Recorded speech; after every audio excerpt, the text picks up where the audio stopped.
Hello मेरे प्रिय साथियों, आप सब कैसे हैं। आशा करता हूं जहां भी होंगे स्वस्थ और मस्त होंगे। मैं हूं राजेंद्र और आपका अपना चैनल आरपीजीएस रिसर्च में स्वागत करता हूं।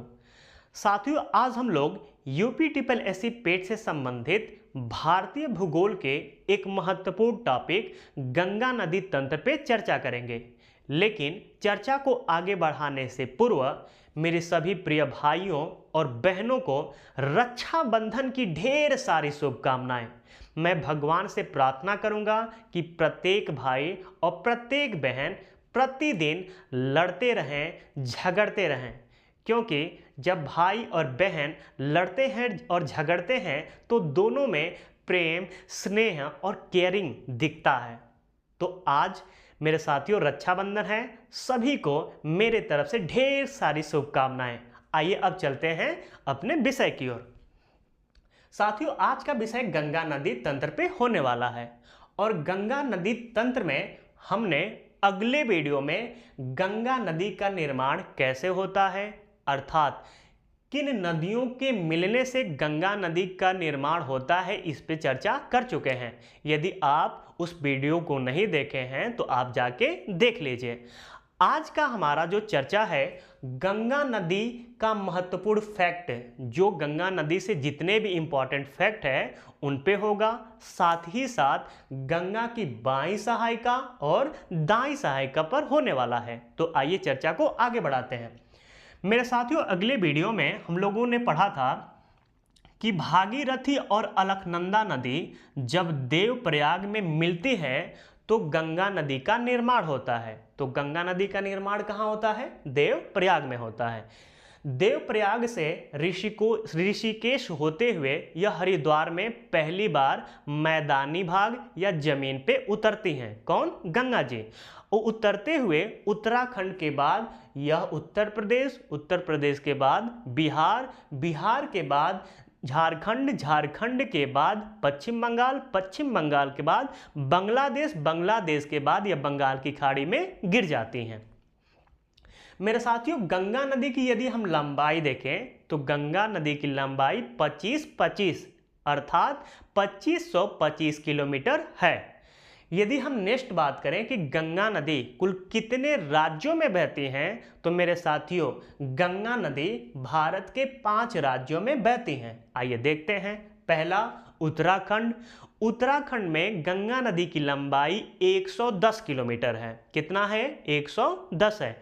इसके बाद आपका उत्तर प्रदेश में आती हैं। उत्तर प्रदेश में बिजनौर जिला में प्रवेश करती हैं और बलिया से निकल जाती हैं। उत्तर प्रदेश में गंगा नदी की लंबाई 1450 किलोमीटर है। बलिया के बाद बिहार में चली जाती हैं और बिहार में गंगा नदी की लंबाई 405 किलोमीटर है। ठीक है। इसके बाद बिहार के बाद झारखंड में चली जाती हैं। झारखंड में गंगा नदी की लंबाई 40 किलोमीटर है। पहले सन 2000 से पहले, अच्छा, झारखंड बिहार का ही एक हिस्सा था। सन 2000 में झारखंड बिहार से अलग होकर एक राज्य बन गया। नहीं तो सन 2000 से पहले गंगा नदी की लंबाई बिहार में आपका 445 किलोमीटर हुआ करता था। तो पुरानी बुक यदि पढ़ेंगे तो बिहार में देखेंगे तो 445 किलोमीटर है। लेकिन अब आपका झारखंड बन गया है बिहार से कटकर, तो झारखंड में गंगा नदी की लंबाई 40 किलोमीटर है। तो कभी प्रश्न बने कि गंगा नदी की लंबाई किस राज्य में सबसे कम है, तो झारखंड राज्य में सबसे कम है। कितना? तो आपका 40 किलोमीटर।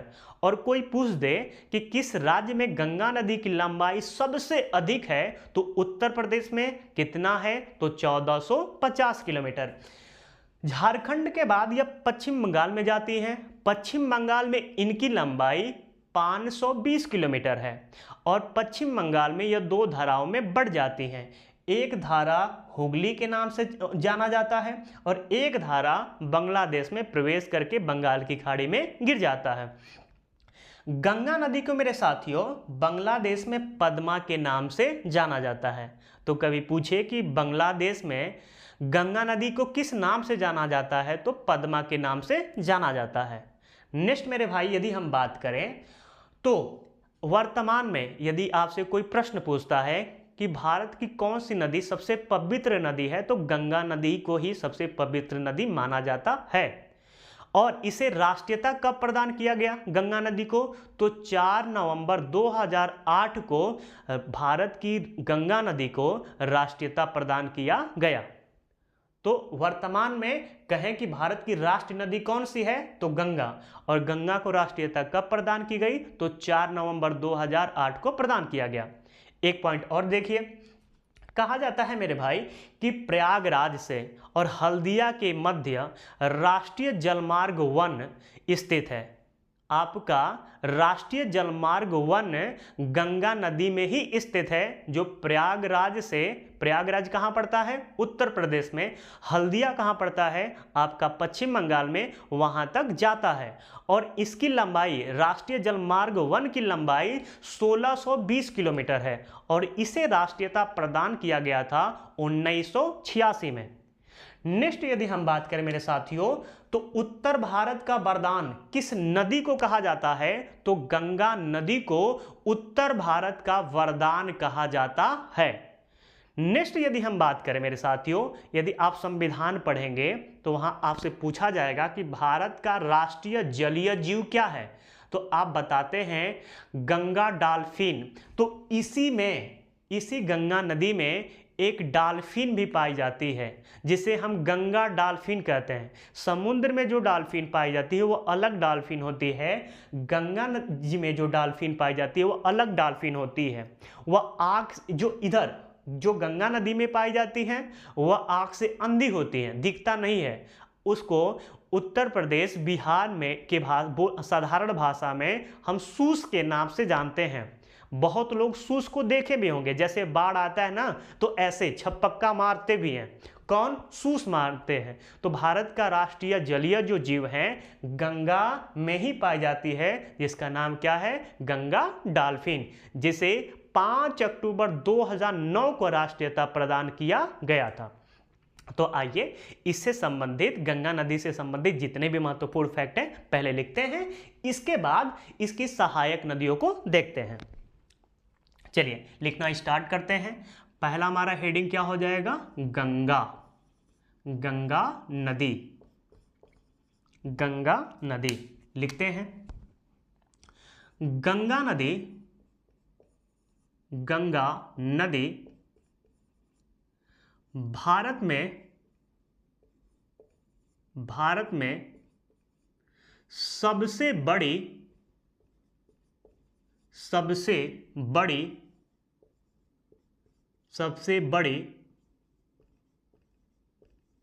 अपवाह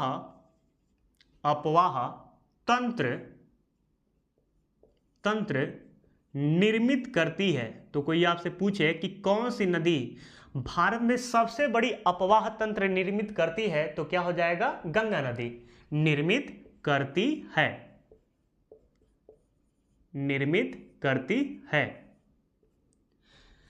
नेक्स्ट पॉइंट बना के लिखते हैं। गंगा नदी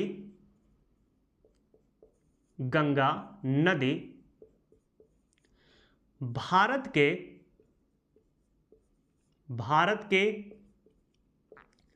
कुल 5 राज्यों में,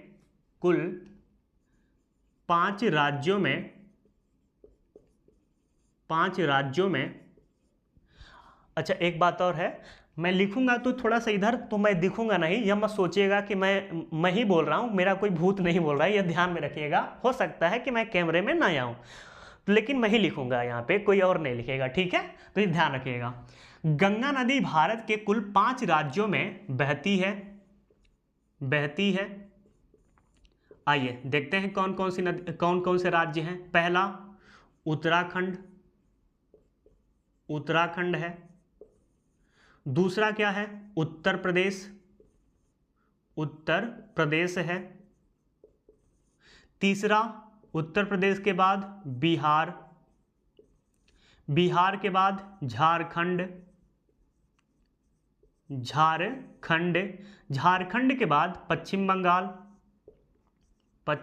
बंगाल। उत्तराखंड में गंगा नदी की लंबाई 110 किलोमीटर, उत्तर प्रदेश में गंगा नदी की लंबाई 1450 किलोमीटर, बिहार में गंगा नदी की लंबाई 405 किलोमीटर, झारखंड में गंगा नदी की लंबाई 40 किलोमीटर और पश्चिम बंगाल में गंगा नदी की लंबाई आपका 520 किलोमीटर है। कितना है? 520 किलोमीटर है। यदि आप इसको काउंट करेंगे तो आ जाएगा 25 किलोमीटर। तो गंगा नदी की लंबाई वर्तमान में कितनी है? आपकी 25 किलोमीटर है।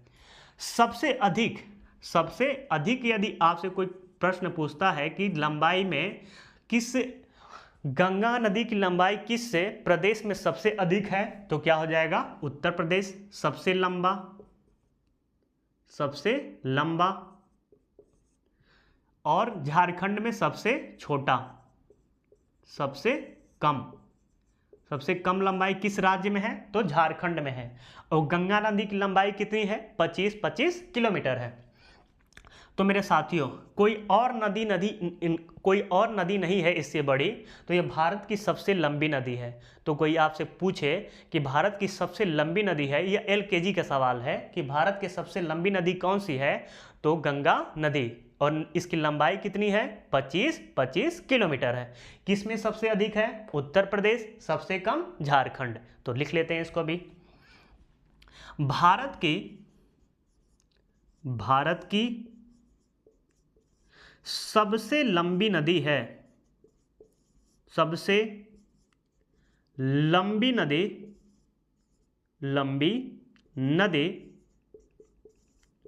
गंगा नदी है। गंगा नदी है। मेरे साथियों, यह ऋषिकेश होते हुए हरिद्वार में सर्वप्रथम मैदानी भाग में प्रवेश करती है। कई बार पूछा जा चुका है आपके एग्जाम में कि सर्वप्रथम गंगा नदी मैदानी भाग में कहाँ प्रवेश करती है, तो हरिद्वार में प्रवेश करती हैं। और कहाँ गिरती हैं? तो बंगाल की खाड़ी में गिरती हैं। आइए इसको भी लिख लेते हैं। गंगा नदी ऋषिकेश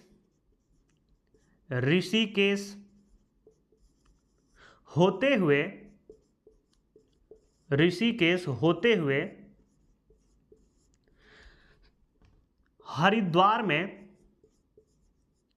हरिद्वार में सर्वप्रथम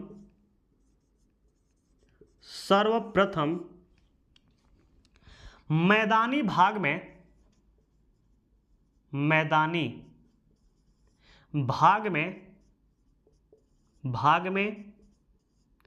प्रवेश करती हैं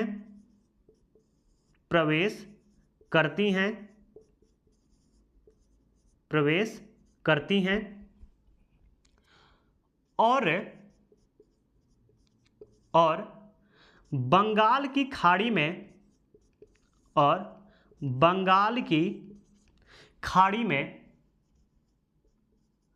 खाड़ी में गिरती हैं। बंगाल की खाड़ी में गिरती हैं। तो गंगा नदी ऋषिकेश होते हुए हरिद्वार में सर्वप्रथम मैदानी भाग में प्रवेश करती हैं और बंगाल की खाड़ी में गिरती हैं। अब देखिए, गिरने से पहले एक नदी विभक्त हो जाती है जिसके हम वितरिका कहते हैं। वह कौन सी नदी है? हुगली। और हुगली को कटी गंगा भी कहते हैं। और हुगली नदी पर ही आपका पश्चिम बंगाल का एक मशहूर शहर है जिसका नाम है कलकत्ता या कोलकाता कहते हैं, इसी हुगली नदी के तट पर स्थित है। तो लिख लेते हैं इसको भी। हुगली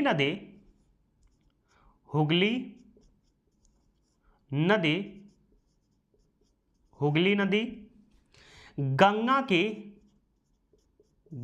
की वितरिका है, मतलब कटी हुई है, वितरिका है।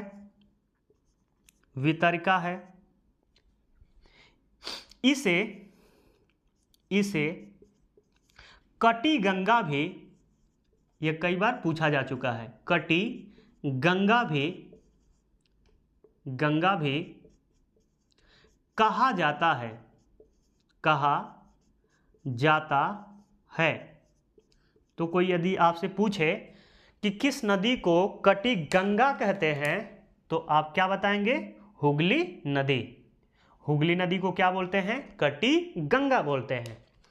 तो और एक पॉइंट है इसका, कोलकाता शहर किस नदी के तट पर स्थित है? हुगली नदी के तट पर स्थित है। लिख लेते हैं, कोलकाता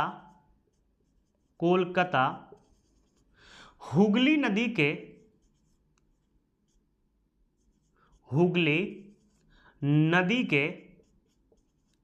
के तट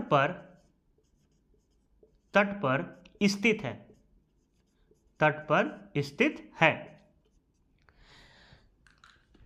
मेरे साथियों थोड़ा सा इस पे गौर करिएगा। पद्मा, यदि पूछ दे कि बांग्लादेश में गंगा नदी को किस नाम से जाना जाता है, तो पद्मा के नाम से जाना जाता है। एक पॉइंट इसको भी लिख लेते हैं।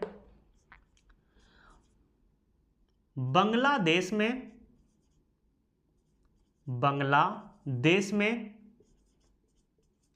गंगा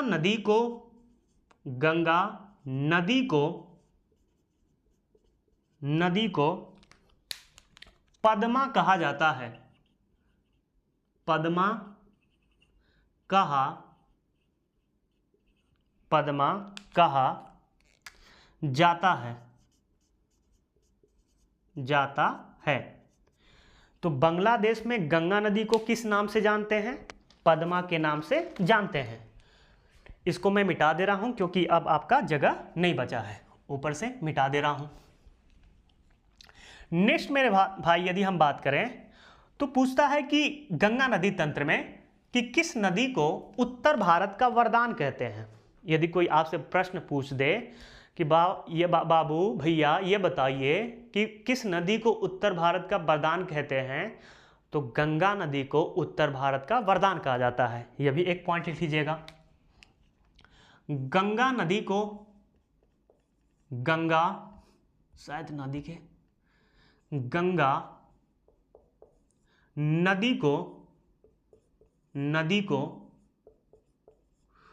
उत्तर भारत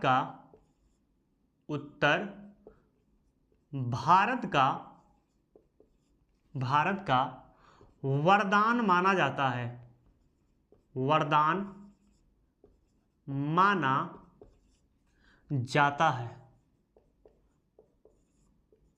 माना जाता है। तो कोई पूछे कि उत्तर भारत का वरदान किसे कहा जाता है, तो गंगा नदी को। नेक्स्ट पॉइंट, गंगा नदी को राष्ट्रीयता कब प्रदान की गई थी, तो आपका 4 नवंबर 2008। आइए लिख लेते हैं। और वर्तमान में भारत की राष्ट्रीय नदी कौन सी है, तो गंगा है। यह भी आप लोग जानते रहिएगा। लिखते हैं, भारत की राष्ट्रीय नदी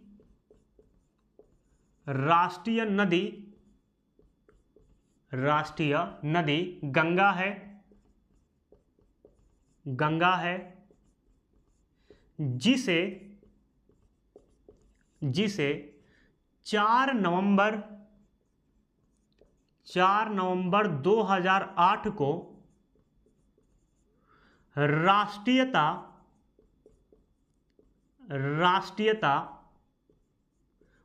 प्रदान किया गया। तो यदि मेरे भाई कोई आपसे पूछे कि भारत की राष्ट्रीय नदी क्या है, तो गंगा नदी है। और इन्हें कब राष्ट्रीयता प्रदान किया गया था, तो 4 नवंबर 2008 को। एक पॉइंट और लिखते हैं इसमें, राष्ट्रीय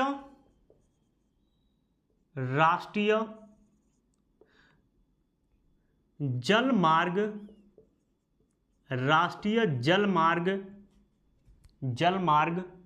1 प्रयागराज से, अर्थात इलाहाबाद से, प्रयागराज से हल्दिया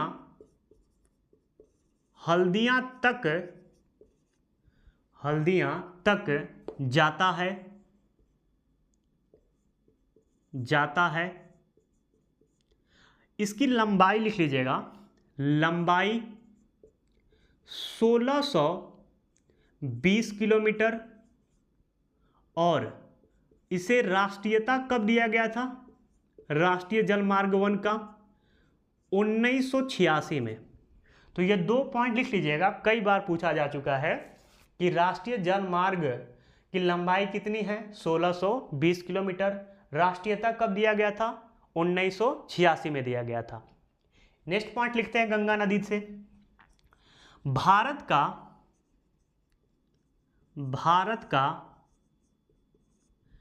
भारत का राष्ट्रीय जलीय जीव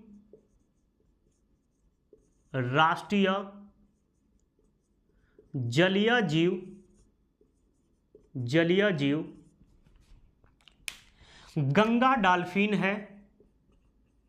गंगा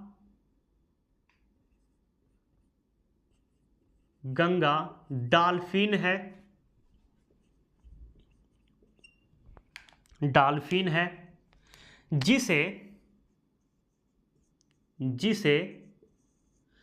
5 अक्टूबर 2009 को राष्ट्रीयता प्रदान किया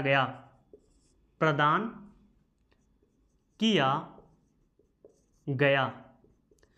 तो कोई आपसे पूछ दे कि भारत का राष्ट्रीय जलीय जीव क्या है, तो क्या बताएंगे, गंगा डॉल्फिन।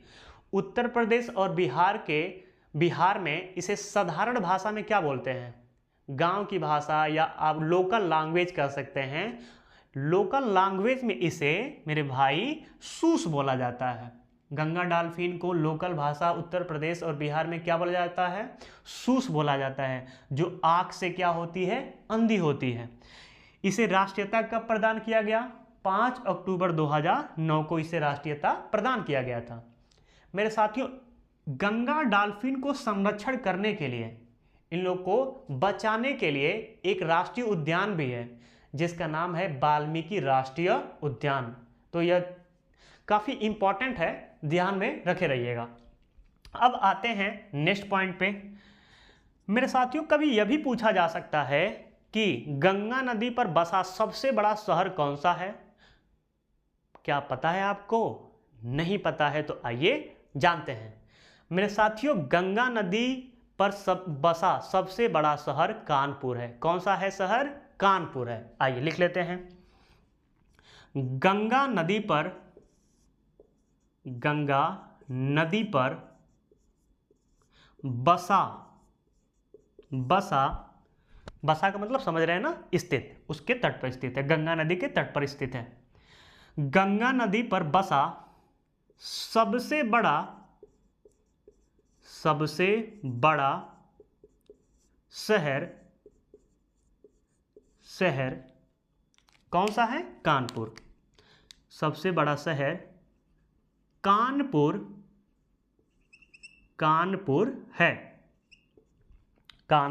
है।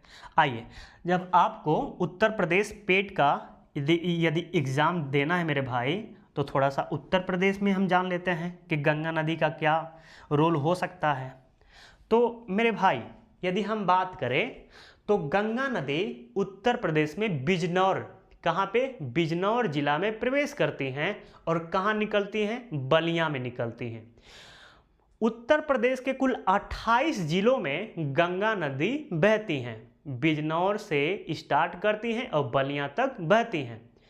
कई सारे शहर जो मोस्टली आप जानते होंगे, जो गंगा नदी के तट पर स्थित हैं, जैसे बलिया है, गाजीपुर है, आपका बनारस है, इलाहाबाद है, कानपुर है, यह सब जितने, फर्रुखाबाद है, यह सब जितने अच्छे शहर हैं, सब गंगा नदी के तट पर स्थित हैं।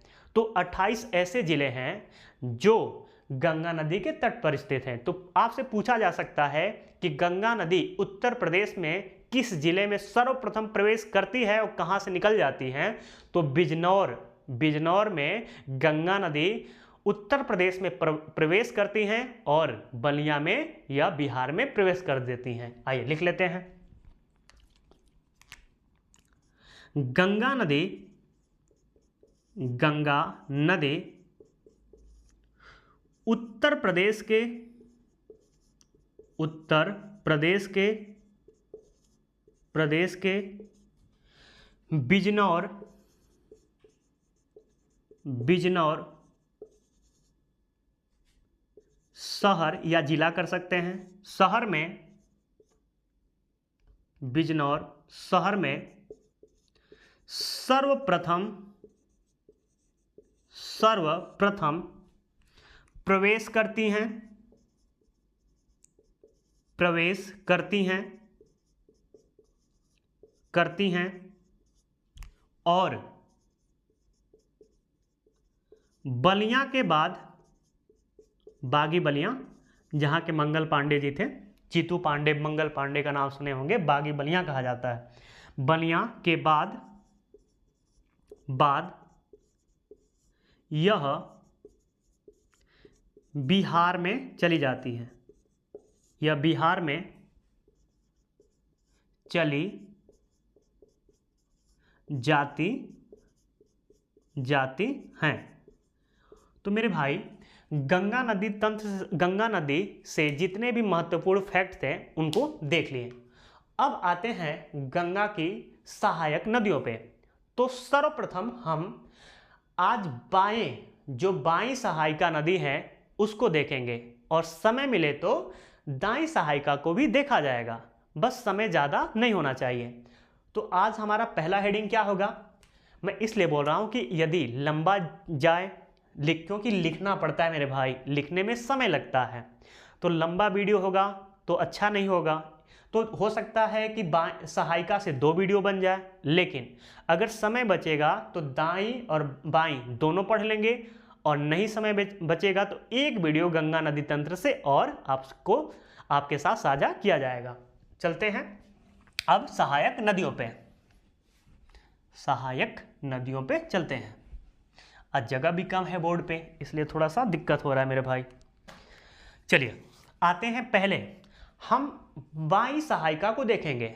देखिए बाईं सहायिका या दाईं सहायिका कहने का मतलब यह है कि जब आप यहाँ से चलते हैं तो आपका जो हाथ रहेगा, ये वाला हाथ, मान लीजिए आप सोचिए कि आप इस बिंदु पे खड़े हैं, तो आपका ये वाला हाथ इस साइड होगा और राइट वाला हाथ इस साइड होगा। तो हमारा जो ऐसे हम खड़े हों और ऐसे चलें, हमारा बायां हाथ रहेगा ऊपर और दायां हाथ नीचे रहेगा। तो हम सर्वप्रथम पहले बाईं सहायिका देखेंगे, उसके बाद दाईं सहायिका देखेंगे। तो हम पहले हेडिंग डाल लेते हैं, बाईं गंगा की बाईं सहायिका। आप लोग हेडिंग डाल लीजिए, हम सीधे नदियों पे आते हैं। हेडिंग डाल लीजिएगा, गंगा की बाईं सहायिका। अब आते हैं इसकी पहली नदी पे, और पहली नदी है रामगंगा। कौन सी नदी है? रामगंगा। आइए चलते हैं, रामगंगा को देखते हैं। मेरे साथियों, रामगंगा उत्तराखंड के पौड़ी गढ़वाल, उत्तराखंड के पौड़ी गढ़वाल की पहाड़ियों में दूधा टोली से निकलती है। एक स्थान है पौड़ी गढ़वाल की पहाड़ियों में दूधा टोली, वहां से निकलती है।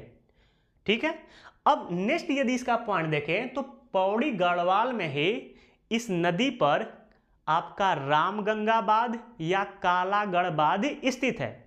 रामगंगा बांध भी कहते हैं या काला मतलब ब्लैक, कालागढ़ बांध भी कहा जाता है।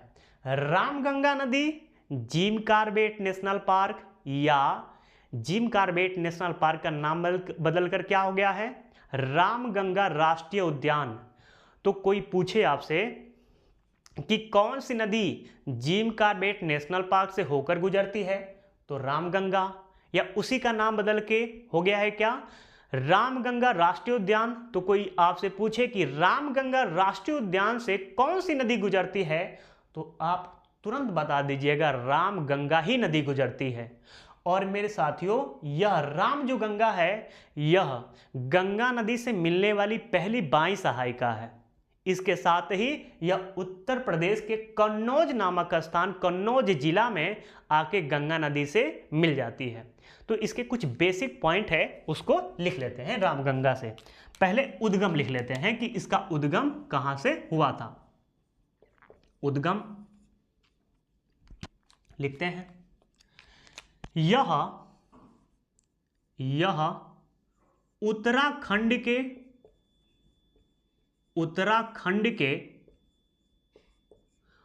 पौड़ी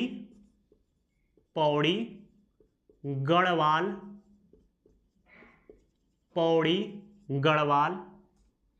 की पहाड़ियों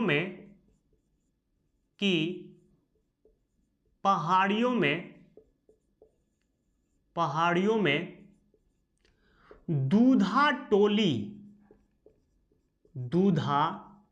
टोली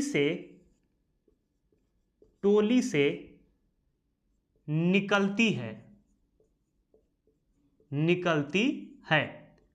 कहां से निकलती है?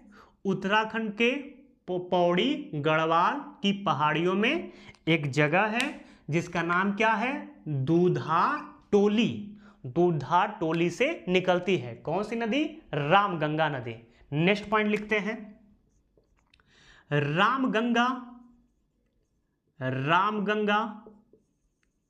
गंगा से मिलने वाली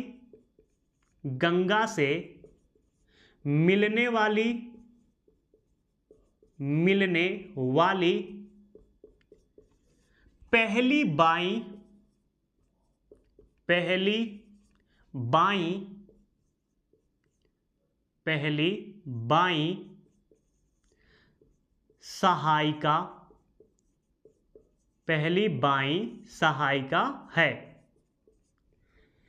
तो रामगंगा गंगा से मिलने वाली क्या है? पहली सहायिका है। आते हैं नेक्स्ट पॉइंट पे,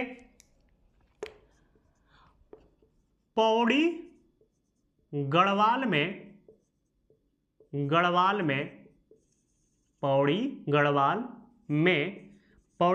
क्या है? पहाड़ी है। पौड़ी गढ़वाल में इस नदी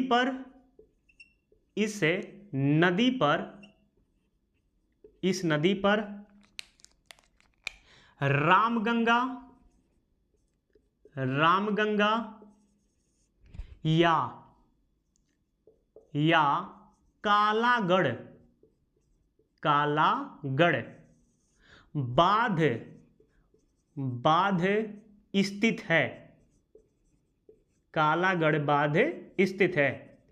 तो कोई आपसे पूछे कि रामगंगा बांध किस नदी पे स्थित है, तब तो आसानी से पकड़ लेंगे क्योंकि उसके नाम में ही है रामगंगा।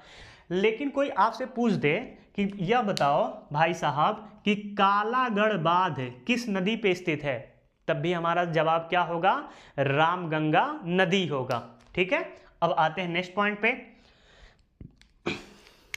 नेक्स्ट पॉइंट यह होगा कि जिम कॉर्बेट नेशनल पार्क या tiger reserve, Jim Corbett national park या रामगंगा राष्ट्रीय उद्यान या टाइगर रिजर्व से होकर कौन सी नदी गुजरती है? तो आपकी रामगंगा नदी गुजरती है। तो लिख लेते हैं, यह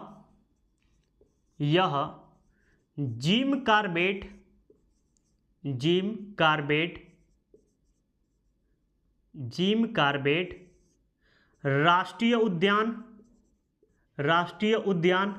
राष्ट्रीय को नेशनल लिख सकते हैं, उद्यान को पार्क भी लिख सकते हैं आप। राष्ट्रीय उद्यान, यह जिम कॉर्बेट राष्ट्रीय उद्यान या इसका नाम बदल कर क्या हो गया है? रामगंगा राष्ट्रीय उद्यान या रामगंगा राष्ट्रीय उद्यान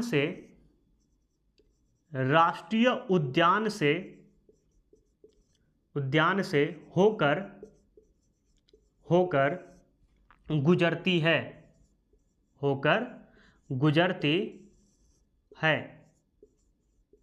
गुजरती है। तो कोई मेरे साथियों आपसे पूछे कि जिम कॉर्बेट नेशनल पार्क से होकर कौन सी नदी गुजरती है, तो रामगंगा या जिम कॉर्बेट नेशनल पार्क का नाम बदलकर क्या हो गया है? तो रामगंगा राष्ट्रीय उद्यान हो गया है। मेरे साथियों, इस पार्क का भी बहुत बड़ा इतिहास है। पहली बार टाइगर रिजर्व परियोजना यहीं से स्टार्ट किया गया था 1973 में, और जिम कॉर्बेट नेशनल पार्क से पहले इसका नाम हैली पार्क हुआ करता था। हैली पार्क का नाम बदलकर जिम कॉर्बेट राष्ट्रीय उद्यान किया गया। जिम कॉर्बेट राष्ट्रीय उद्यान का नाम बदलकर वर्तमान में क्या है, रामगंगा राष्ट्रीय उद्यान है। ठीक है, अब आते हैं इसका लास्ट पॉइंट पे।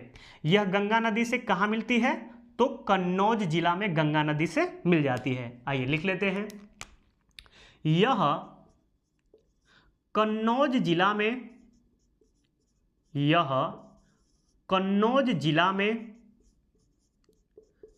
में गंगा नदी से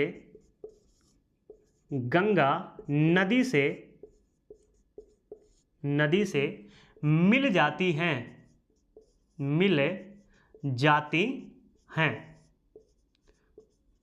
यह इसके कुछ मोस्टली पॉइंट है, आप देख सकते हैं। यह पेट में भी आपका काम करेगा, प्लस आप यदि किसी कंपटीशन की तैयारी करते हैं, एसएससी का, आप एसएससी की तैयारी करते हैं, एसएससी में एमटीएस का कर रहे हैं, सीएचएसएल का कर रहे हैं, पुलिस की कर रहे हैं, तो उसमें भी यह आपका जो रामगंगा का इतना जो मैटर दिया हो इस सब में काम करेगा मेरे साथियों। ठीक है, अब चलते हैं हम नेक्स्ट नदी पे, और नेक्स्ट नदी कौन सी है, गोमती नदी। आइए पहले हेडिंग डालते हैं, गोमती नदी। यह हमारी कौथी नदी हो जाएगी, दूसरी, गोमती नदी। आइए अब गोमती नदी पे चर्चा करते हैं। मेरे साथियों, गोमती नदी की लंबाई 960 किलोमीटर है। मैं लंबाई इसलिए नहीं बता रहा हूं कि आपके एग्जाम में नहीं पूछेगा।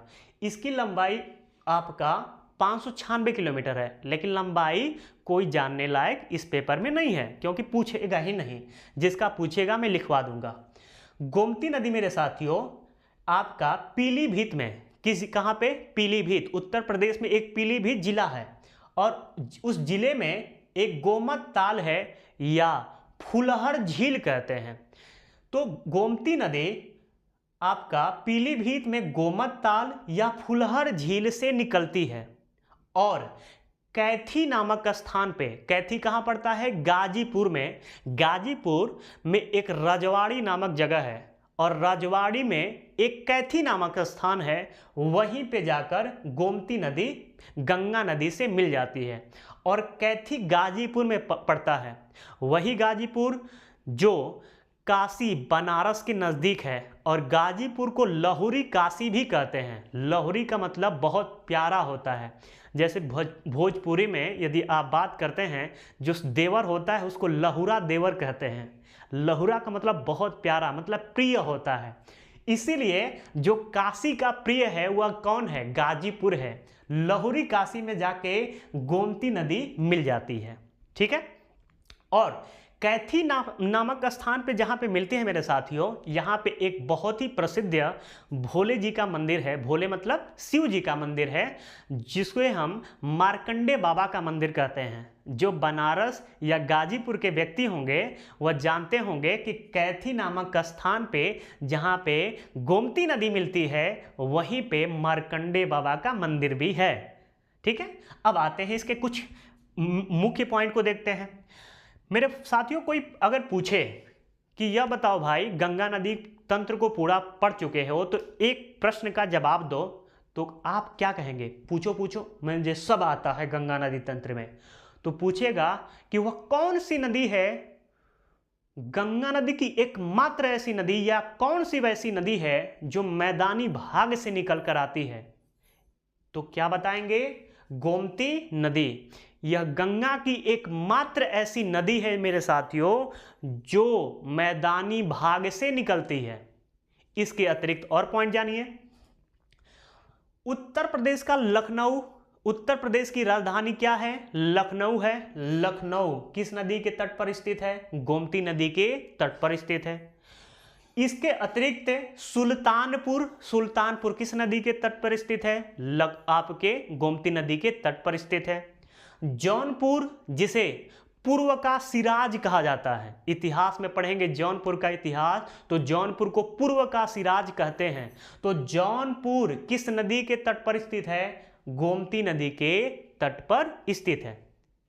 इसके नेक्स्ट पॉइंट पे और बात करें मेरे साथियों, तो यह अत्यधिक प्रदूषित नदी है। क्या है? अत्यधिक प्रदूषित नदी है, इसलिए इसे जैविक आपदा नदी भी कहा जाता है। कौन सी नदी कहा जाता है? जैविक आपदा नदी के नाम से भी जानते हैं। तो यदि आपसे कोई पूछे या एग्जाम में आ जाए कि निम्नलिखित में से कौन सी नदी जैविक आपदा नदी कहा जाता है, किस नदी को जैविक आपदा नदी कहा जाता है, तो आप क्या बताएंगे? गोमती नदी को बताएंगे। तो आइए इससे जो भी इंपॉर्टेंट आपका इंपॉर्टेंट फैक्ट है उसको लिख लेते हैं। पहला पॉइंट उद्गम लिख लेते हैं। इसका उद्गम कहां से होता है? उद्गम यह उत्तर प्रदेश के पीलीभीत जिले में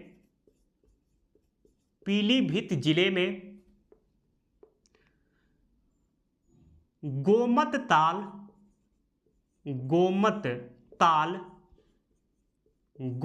या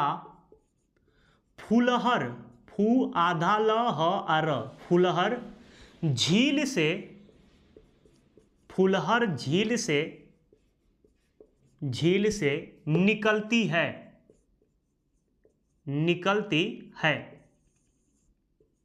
निकलती है। तो यह कहां से निकलती है? पीलीभीत जिले के गोमत ताल या फुलहर झील से निकलती है। नेक्स्ट पॉइंट, यह गंगा की एकमात्र सहायक नदी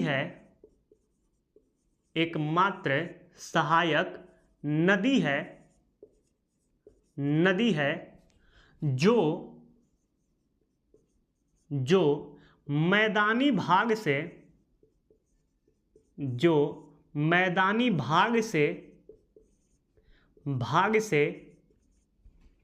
निकलती है।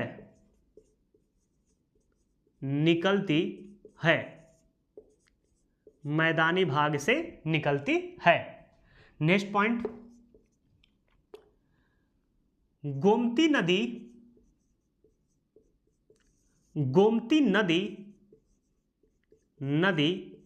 के तट पर लखनऊ,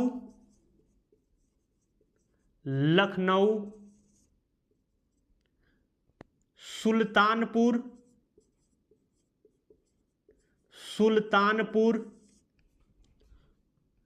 और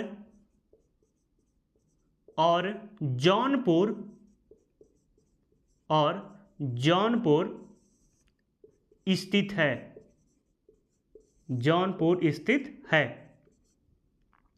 नेक्स्ट पॉइंट, यह अत्यधिक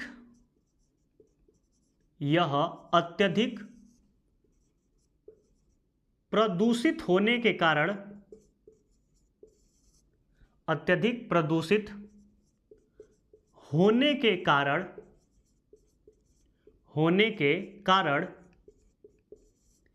इसे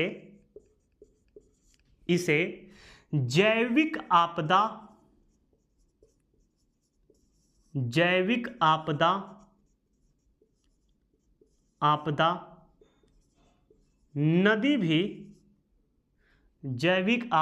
नदी भी कहते हैं। नेक्स्ट पॉइंट, यह गंगा नदी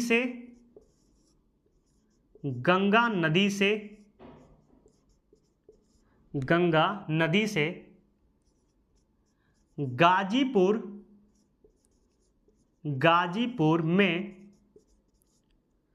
गाजीपुर में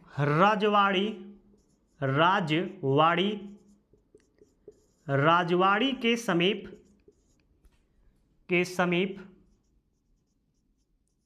समीप कैथी नामक स्थान पर, कैथी नामक स्थान पर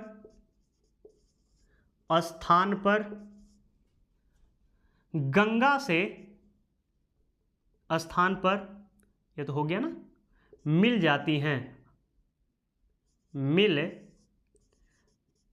जाती हैं। तो यह गंगा नदी से गाजीपुर में रजवाड़ी के समीप कैथी नामक स्थान पर मिल जाती है। मेरे साथियों, गोमती नदी से इतना ही पॉइंट आपके एग्जाम में पूछा जा सकता है, इससे ज़्यादा नहीं पूछा जाएगा। अब आते हैं गोमती नदी के बाद घाघरा नदी पे। घाघरा नदी काफ़ी इम्पॉर्टेंट नदी है और इसकी लंबाई को भी जानना काफ़ी ज़रूरी है। तो हमारा नेक्स्ट हेडिंग होगा घाघरा नदी। घाघरा नदी, घाघरा नदी। आइए पहले घाघरा नदी पे चर्चा कर लेते हैं, फिर उससे संबंधित जितने भी महत्वपूर्ण पॉइंट होंगे उसको लिख लेते हैं। मेरे साथियों, घाघरा नदी तिब्बत के मापचा चुंगो हिमनद से निकलती है। कहाँ से निकलती है? मापचा चुंगो हिमनद से निकलती है, ठीक है। और इसकी जो लंबाई है 1080 किलोमीटर है। कितनी है? 1080 किलोमीटर है। प्रारंभ में घाघरा नदी को कर्नाली नदी के नाम से भी जानते हैं। तो कोई पूछ दे कि किस नदी को कर्नाली नदी कहते हैं, तो घाघरा नदी को कर्नाली नदी भी कहा जाता है। इसके बाद यह आगे बढ़ती है, इसमें सेती और फेरी नदियां जल प्रवाहित करती हैं। फिर आगे बढ़ती है घाघरा नदी और दो धाराओं में बढ़ जाती हैं, गेरुआ और कौरियाला। यह दोनों धाराएं भारत में प्रवेश करती हैं, आके मिल जाती हैं। जब दोनों आके धाराएं भारत में प्रवेश कर मिलती हैं तो घाघरा नदी कहते हैं, ठीक है। इतना जानना इंपॉर्टेंट नहीं है, सीधे आप इतना जानिए कि घाघरा नदी कहाँ से निकलती है? तिब्बत के मापचो चुंगो हिमनद से निकलती है। पेट के लिए इतना जानिए। नेक्स्ट जो पॉइंट है जानने लायक आपका पेट के एग्जाम की दृष्टि से, कि घाघरा नदी गंगा नदी की सबसे बड़ी नदी है। बड़ी का मतलब समझिएगा, जब लंबी बोले गंगा नदी की सबसे लंबी नदी कौन सी है? आपका यमुना। लंबी बोले तो लेंथ, लंबाई और चौड़ाई क्या लेते हैं? लंबाई और चौड़ाई लेते हैं, चौड़ाई लेते हैं।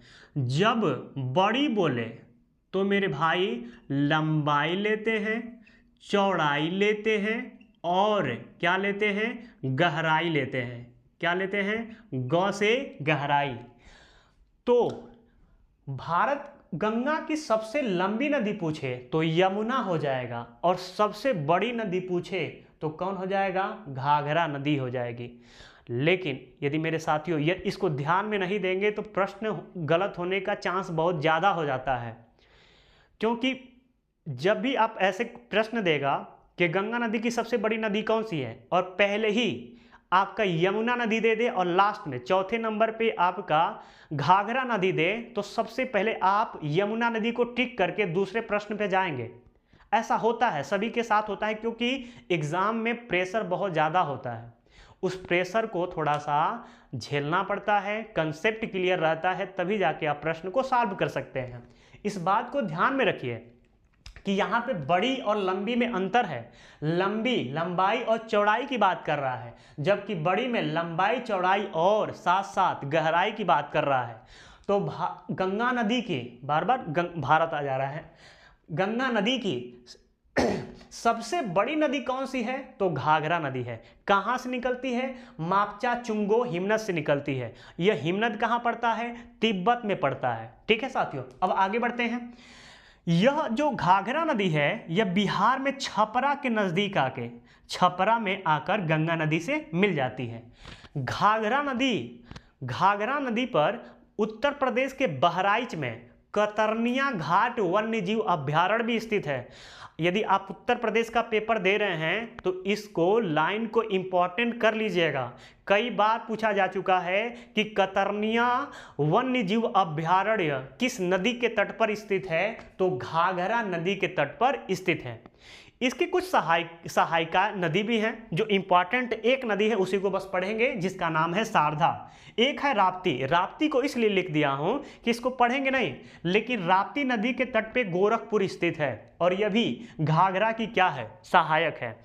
इसके बाद यदि हम देखें इसकी सहायकों में तो छोटी गंडक है। देखिए गंडक यहाँ पे 3 मिलेगी, यह छोटी गंडक है, यह गंडक है, यह बूढ़ी गंडक है। यहीं पे देखिए 3 गंडक है। घाघरा की एक सहायक है जो जिसको हम छोटी गंडक कहते हैं, और गंडक किसी के सहायक नहीं है, यह खुद ही एक बड़ी नदी है।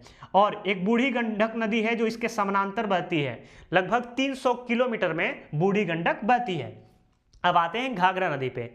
जो घाघरा नदी का इतना इंपॉर्टेंट आपका पॉइंट है, पहले लिखते हैं फिर इस पे भी और बात करेंगे। तो मेरे साथियों आइए लिखते हैं, पहले इसका उद्गम लिख लेते हैं। उद्गम लंबाई में बोला हूं कि इसका लंबाई काफी इंपॉर्टेंट है, तो इसका लिख लेते हैं। लंबाई कितना है, 1080 किलोमीटर है। उद्गम कहां से होता है, तो लिखते हैं यह तिब्बत में मापचा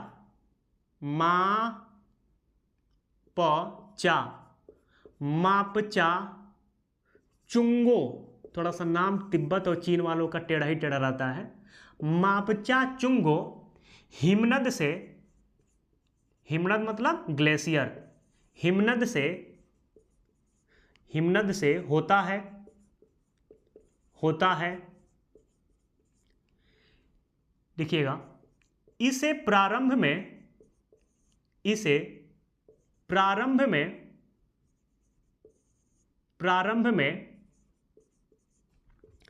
करनाली नदी कहते हैं।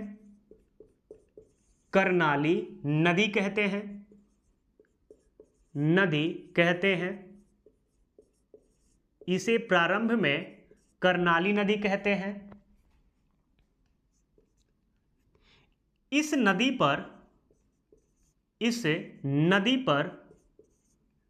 पर उत्तर प्रदेश के, यूपी मतलब उत्तर प्रदेश के बहराइच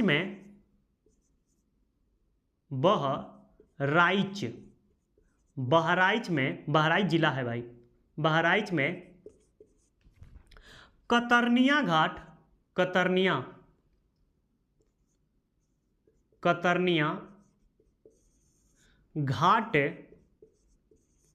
वन्य जीव अभयारण्य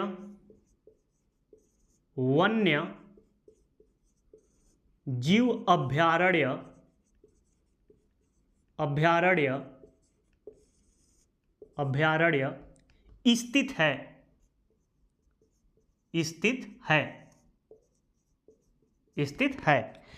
इस पॉइंट को आप वीवीआई भी कर सकते हैं कि कतरनिया घाट किस नदी के तट पर स्थित है, तो घाघरा नदी के तट पर स्थित है। नेक्स्ट पॉइंट, इस लाइन को भी वीवीआई कर लीजिएगा, वेरी वेरी इंपॉर्टेंट।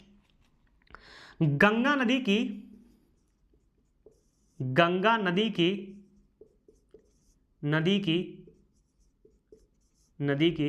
सबसे बड़ी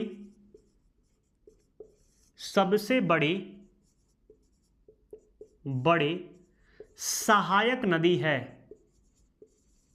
सहायक नदी है और यमुना के बाद दूसरी सबसे लंबी सहायक है। दूसरी सबसे लंबी सहायक है। तो गंगा नदी की सबसे लंबी सहायक कौन है, यमुना। और दूसरी यदि पूछ दे तो घाघरा, और सबसे लंबी पूछ दे तो घाघरा, लंबी सॉरी मेरे भाई, गंगा नदी की सबसे बड़ी सहायक पूछ दे तो घाघरा, और यमुना के बाद दूसरी सबसे लंबी पूछ दे तब भी घाघरा। तो लंबाई में दूसरे स्थान पे, बड़ी में पहले स्थान पे कौन सी नदी है? घाघरा नदी है। इसकी लंबाई कितनी है? आपका 1080 किलोमीटर है। और यमुना की लंबाई कितनी है? तो आपका 1376 किलोमीटर है। और इसका कितना है? 1080। नेक्स्ट पॉइंट पे आते हैं, इसका लास्ट पॉइंट है यह गंगा नदी से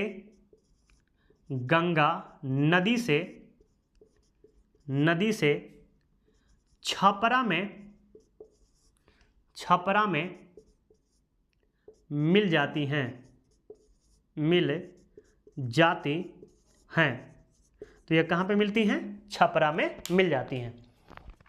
मेरे साथियों, इसकी एक सहायक नदी को पढ़ेंगे जिसका नाम है शारदा नदी, क्योंकि शारदा नदी से भी बार बार क्वेश्चन आता रहता है। हो सके कि पूछ दे। क्यों पूछ दे? क्योंकि अयोध्या किस नदी के तट पर स्थित है? शारदा नदी के तट पर स्थित है। अब कहेंगे कि सर जी सरयू नदी है, तो भैया आप भी सही कह रहे हैं, मैं भी सही कह रहा हूं। शारदा नदी को ही, निचली शारदा नदी को ही सरयू नदी कहा जाता है। तो आइए पहले इस पे बात कर लेते हैं, फिर इसके जितने भी पॉइंट होंगे इसको लिख लेते हैं। शारदा नदी उत्तराखंड के पिथौरागढ़ के काला पानी क्षेत्र, या किताबों में देखेंगे तो मिलाप हिमनद से निकलती है। तो दो इसका उद्गम देता है, दोनों सही है।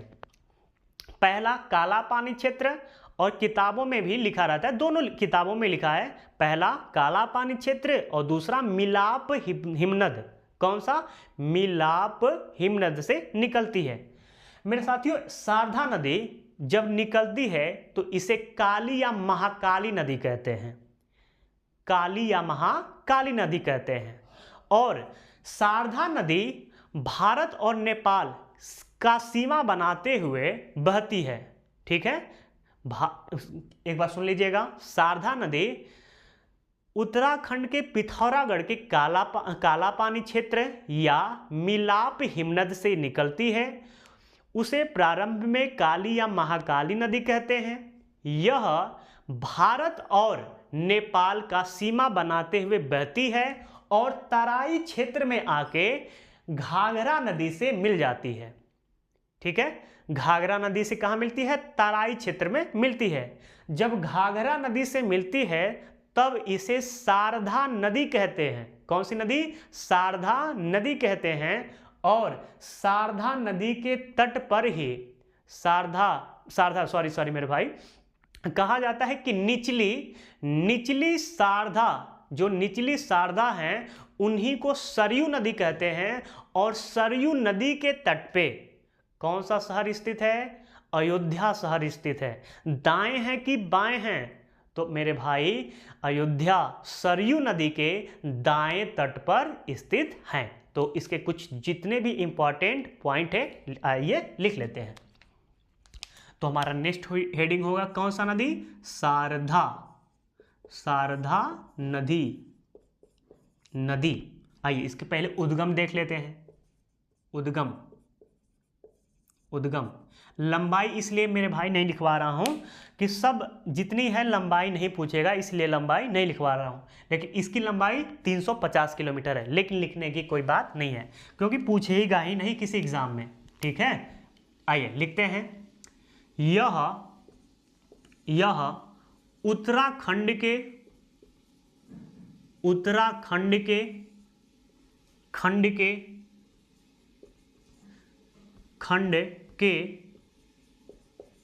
पिथौरागढ़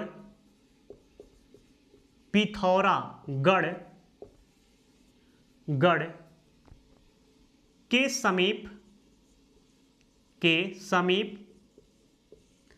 काला पानी क्षेत्र, काला पानी आपका नेपाल और भारत के मध्य विवादित क्षेत्र रहा है। आप बार बार सुनेंगे काला पानी को लेकर नेपाल मांग करता है कि हमारा क्षेत्र है और भारत कहता है कि हमारा क्षेत्र है। जब मैं कंपटीशन पढ़ाऊंगा और नदी पढ़ाऊंगा तब वहां पे बताऊंगा, यहाँ पे ज़्यादा समय लग जाएगा मेरे भाई।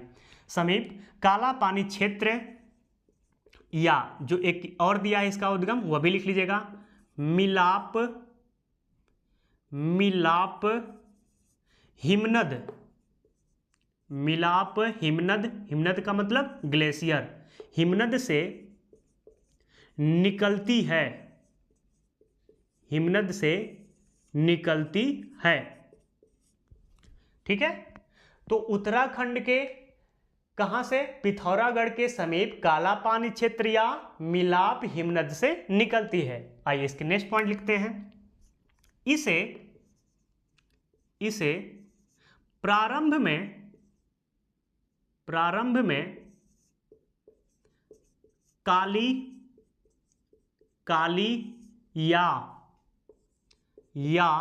महाकाली, काली या महाकाली नदी कहते हैं। तो कोई पूछे कि किस नदी को काली या महाकाली नदी कहते हैं, तो शारदा नदी काली या महाकाली नदी कहते हैं, काली या महाकाली नदी कहते हैं। एक अन्य नाम इनका और है, वह भी लिख लीजिएगा, अन्य नाम गौरी गंगा, गौरी गंगा। तो कभी प्रश्न बने कि किस नदी को गौरी गंगा कहते हैं, तो शारदा नदी को कहते हैं। आगे नेक्स्ट पॉइंट, यह भारत नेपाल सीमा से सटे हुए से बहते हुए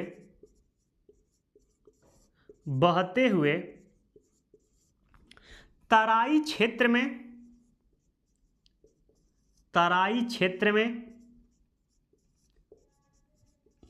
घाघरा नदी से,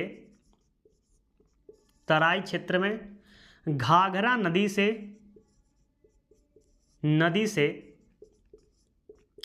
मिल जाती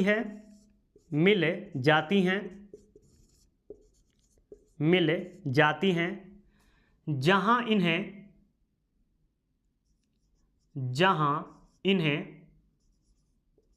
इन्हें शारदा नदी, जहां इन्हें शारदा नदी कहते हैं। नेक्स्ट पॉइंट, निचली शारदा को ही सरयू नदी कहते हैं, सरयू नदी कहते हैं। निचली शारदा को ही सरयू कहते हैं, जिसके दाएं तट पर अयोध्या शहर स्थित है। अयोध्या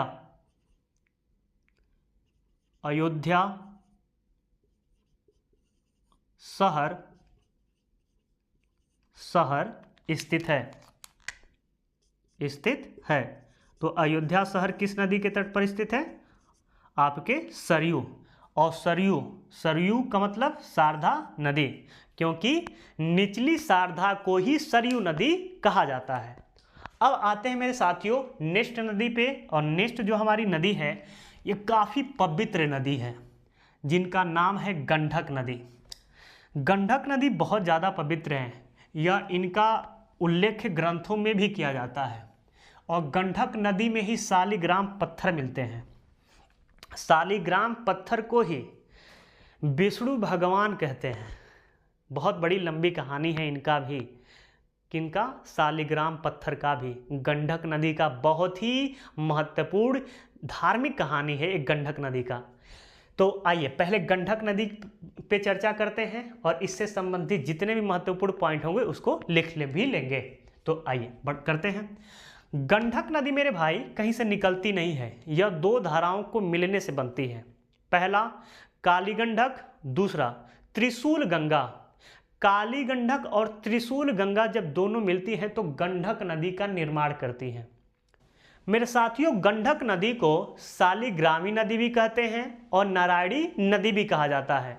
तो कोई आपसे पूछे कि किस नदी को शालिग्रामी नदी कहते हैं, शालिग्रामी नदी कहते हैं, तो गंडक नदी को। किस नदी को नारायणी नदी कहते हैं, तो गंडक नदी को। मेरे साथियों, गंडक नदी पर नेपाल में चितवन राष्ट्रीय उद्यान है, जबकि बिहार में वाल्मीकि राष्ट्रीय उद्यान है।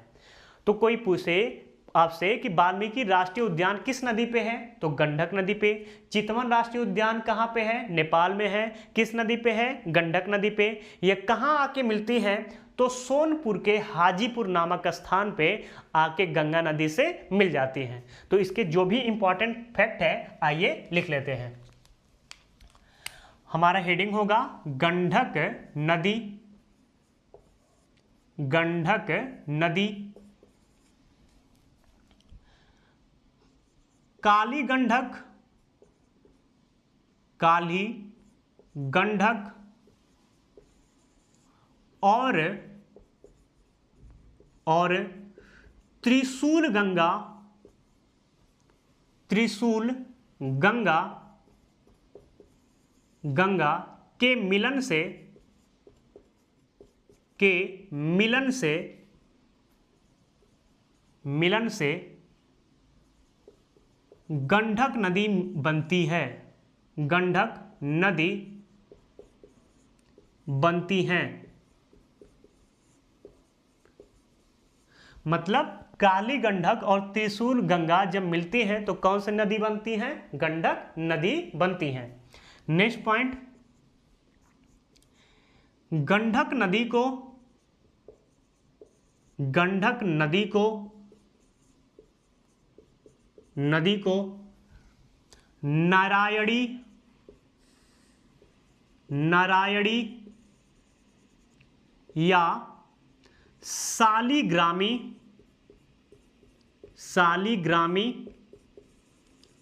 शालिग्रामी नदी भी, नदी भी कहते हैं। देखिए, शालिग्रामी या नारायणी नदी मेरे साथियों यह विष्णु जी के नाम से ही संबंधित है। एक बहुत ही इंपॉर्टेंट आपका कहानी आता है गंडक नदी से।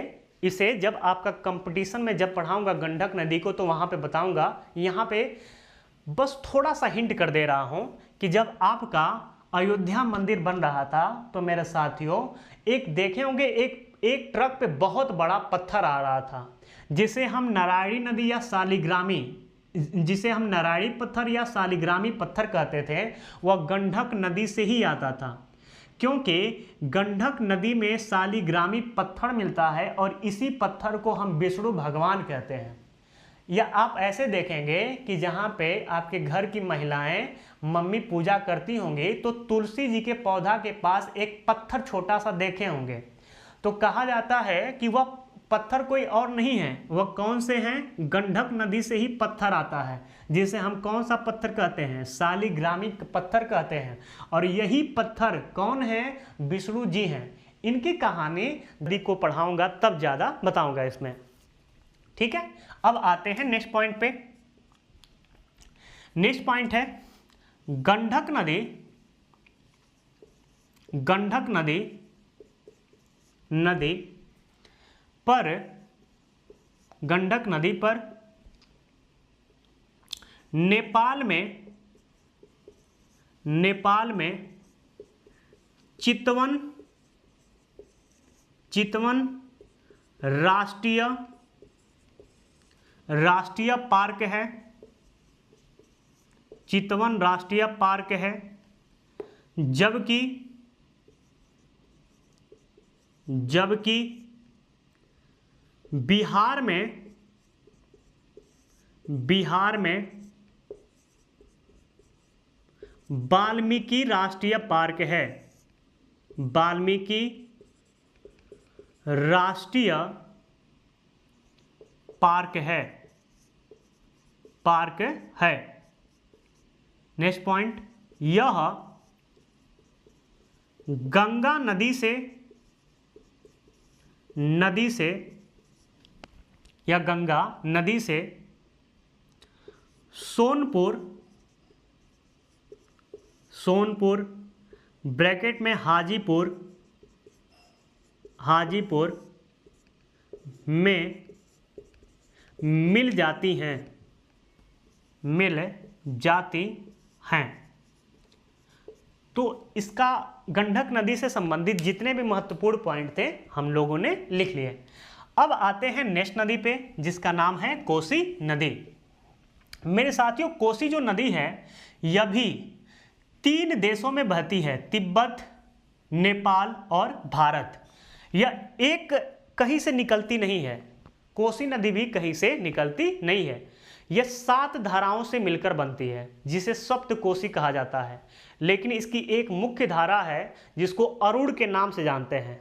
तो कभी पूछे कि कोसी की मुख्य धारा क्या है, मुख्य धारा कौन सा है, तो अरुण नाम से है। ठीक है, कहा जाता है कि कोसी नदी पर नेपाल में सागरमाथा राष्ट्रीय उद्यान है। कौन सा उद्यान है? सागरमाथा राष्ट्रीय उद्यान स्थित है।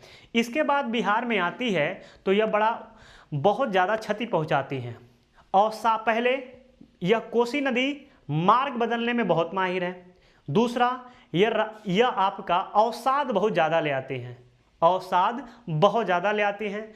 तीसरा, यह बाढ़ बहुत ज़्यादा लाती हैं, इसलिए जब बिहार में आती हैं तो बहुत ज़्यादा तबाही मचाती हैं। इसलिए कोसी नदी को बिहार का शोक के नाम से भी जाना जाता है। आइए इतना पॉइंट लिख लेते हैं, कोसी नदी से ज़्यादा आपका पूछेगा नहीं, लेकिन जो भी महत्वपूर्ण पॉइंट है एक एक करके लिख लेते हैं। कोसी नदी लिखते हैं, यह तिब्बत, नेपाल और भारत में प्रवाहित होती हैं, प्रवाहित होती हैं। कोसी की मुख्य धारा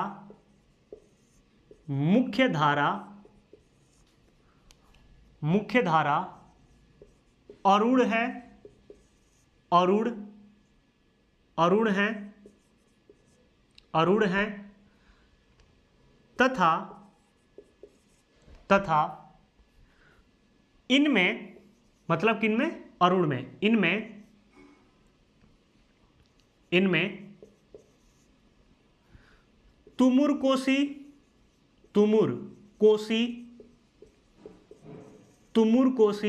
और सुन कोसी, एक दो का नाम लिखवा रहे हैं। 7 धाराओं का नाम याद तो नहीं है होगा तो यह दिक्कत हो जाएगा, लेकिन कुछ मुख्य धारा है एक दो। पहला मुख्य धारा है अरुण, उसके बाद तुमुर कोसी, उसके बाद सुन कोसी आदि कई नदियां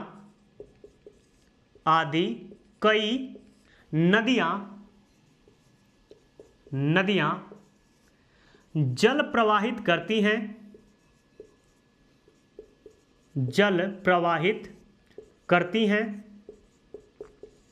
हैं, जिन्हें सप्तकोसी कहा जाता है, सप्तकोसी कहा जाता है। ठीक है मेरे भाई, तो 7 धाराओं से मिलकर बनती है कोसी नदी, इसलिए इन्हें क्या कहा जाता है? सप्तकोसी कहा जाता है। मुख्य धारा क्या नाम है? अरुण है, तथा इसमें तुमुर कोसी और सुन कोसी कई नदियां इसमें जल प्रवाहित करती हैं, इसलिए इन्हें सप्तकोसी कहा जाता है। नेक्स्ट पॉइंट, कोसी नदी मार्ग बदलने,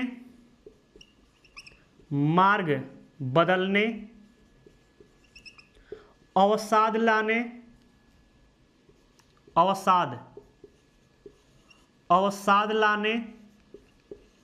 व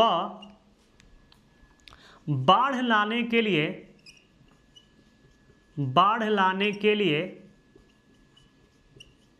के लिए जानी जाती हैं, जानी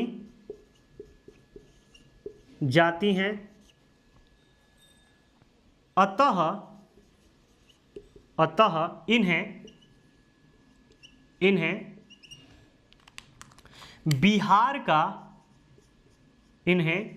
बिहार का शोक कहा जाता है, शोक कहा जाता है।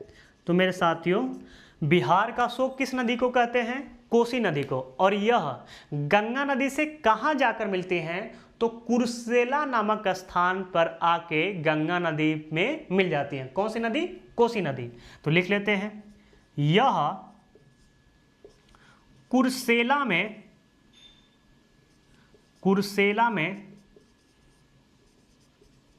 गंगा नदी से मिल जाती हैं, मिल जाती हैं। तो इस कोसी नदी से संबंधित जितने भी महत्वपूर्ण फैक्ट थे मेरे साथियों लिख लिए। अब चलते हैं महानंदा नदी की तरफ। आइए, इससे भी संबंधित जितने भी इंपॉर्टेंट फैक्ट है पहले देखते हैं, उसके बाद लिखेंगे। मेरे साथियों, महानंदा जो नदी है यह दार्जिलिंग, पश्चिम बंगाल में दार्जिलिंग की पहाड़ियों से निकलती हैं। और गंगा की अंतिम बाई सहायिका कौन सी नदी है? दार्जिलिंग नदी है। यह बिहार और पश्चिम बंगाल में बहती हैं और कहीं कहीं पुस्तकों में इसे पश्चिम बंगाल के फरक्का में लिखा गया है और कहीं कहीं पुस्तकों में बांग्लादेश में इसको गंगा नदी से मिला दिया गया है। तो कुछ भी आप लिख सकते हैं। यह फरक्का कहाँ पड़ता है? पश्चिम बंगाल में जाके गंगा नदी से मिल जाती हैं। या आप लिख सकते हैं कि यह बांग्लादेश में जाके गंगा नदी से मिल जाती हैं। लेकिन वह कभी पूछेगा नहीं कि कहाँ जाके गंगा नदी से मिलती हैं।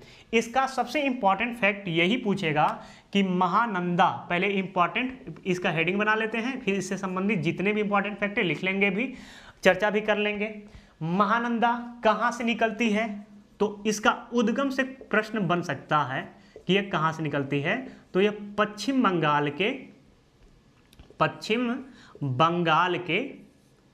बंगाल के दार्जिलिंग से निकलती है। कहाँ से? दार्जिलिंग से निकलती हैं। और कितने राज्यों में बहती हैं? 2 राज्यों में। पहला आपका है बिहार और दूसरा है पश्चिम बंगाल में बहती हैं। तीसरा इसका यदि हम पॉइंट की बात करें तो यह बाई में अंतिम सहायक नदी है। अंतिम सहायक नदी है। इससे ज़्यादा कुछ पूछेगा नहीं। लेकिन एक पॉइंट और लिखना चाहते तो लिख सकते हैं, यह